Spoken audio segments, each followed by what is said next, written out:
Dan saudara, polisi menggerebek sebuah tempat yang digunakan sebagai pabrik narkoba jenis sabu. 2 orang warga negara asing yang memiliki peran sebagai pembuat sabu berhasil ditangkap.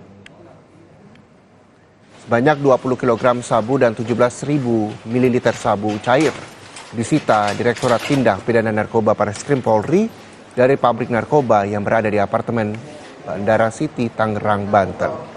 Dari hasil pengungkapan, 2 orang diduga pelaku pembuat narkoba ditangkap.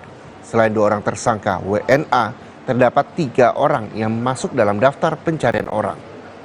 Rumah produksi sabu terungkap setelah pengintaian terhadap paket narkoba yang diselundupkan di dalam kursi bayi yang dikirimkan dari Batam ke Jakarta tiba di sebuah apartemen.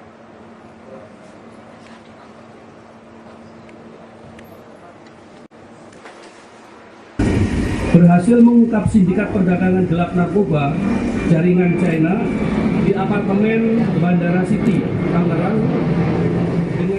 Dan kami juga menahan 2 orang tersangka warga negara China.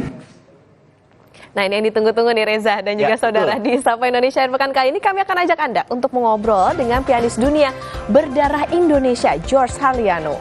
Muda dan berprestasi, apa yang membuatnya tertarik dengan piano? Simak terus Sapa Indonesia akhir pekan.